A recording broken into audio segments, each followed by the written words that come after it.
రుణమాఫీ గురించి అధ్యక్ష చాలా చెప్పారు అధ్యక్ష. రైతులు కూడా చాలా పాపం ఎదురు చూస్తూ ఉన్నారు. రైతులు ఇప్పటిదాకా మా సోదరుడు పెద్దపల్లి ఎమ్మెల్యే గారు కూడా మాట్లాడారు అధ్యక్ష, రుణమాఫీ అయిపోయింది, మొత్తం జరిగిపోయింది. అధ్యక్ష వాస్తవం ఏంది అధ్యక్ష? రుణమాఫీ వీరు ఎన్నికల సమయంలో ఏం చెప్పారు అధ్యక్ష? ఇప్పటిదాకా రుణాలు తెచ్చుకోవాలని ఉంటే కూడా అర్జెంటుగా ఓన్రి తెచ్చుకోమన్నారు అధ్యక్ష. తెచ్చుకోమంటే డిసెంబర్ 9 నాడు సంతకం పెడతాం, 2 లక్షల రుణాలు తెచ్చుకొని మేము మొదటి సంతకమే దాని మీద పెడతామని చెప్పి 2023 డిసెంబర్ 9 మొదటి సంతకం అన్నారు. ఏకకాలంలో రుణమాఫీ అన్నారు, ఒకటే పెన్ స్ట్రోక్ తో చేసేస్తా అన్నారు. కానీ అధ్యక్ష జరిగింది ఏంది అధ్యక్ష? ఈరోజు ఈ రాష్ట్రంలో SLBC వీరు ప్రభుత్వం రాగానే డిసెంబర్ 7 SLBC పెట్టారు, state level bankers committee meeting పెట్టారు. State level bankers committee meeting పెడితే అధ్యక్ష అందులో బ్యాంకర్స్ చెప్పినారు మొత్తం 2 లక్షల వరకు రుణమాఫీ చేయాలి అంటే 49,500 కోట్లు కావాలని చెప్పినారు.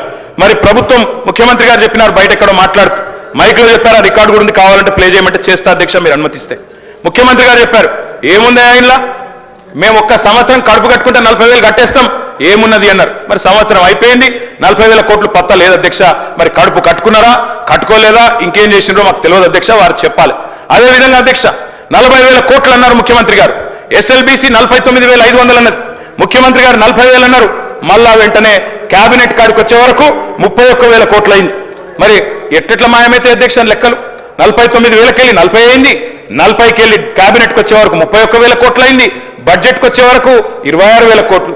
మళ్ళీ ఇవాళ మొన్న పాలమూరులో విజయోత్సవం జరిపినప్పుడు మొత్తం జరిగింది 19,000 కోట్లు అని చెప్తున్నారు అధ్యక్ష. నేను సవాల్ చేస్తా ఉన్నా, ఈ ప్రభుత్వాన్ని సవాల్ చేస్తా ఉన్నా అధ్యక్ష.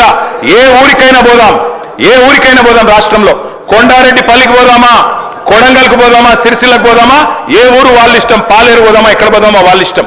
ఖచ్చితంగా ఏ ఒక్క ఊర్లోనైనా 100% రుణమాఫీ జరిగిందని రైతులు చెప్తే స్పీకర్ ఫార్మాట్ లో రాజీనామా వెంటనే మీకు ఇచ్చి రాజకీయ సన్యాసం తీసుకుంటారు అధ్యక్ష, ఏ ఒక్క ఊర్లో అయినా సరే.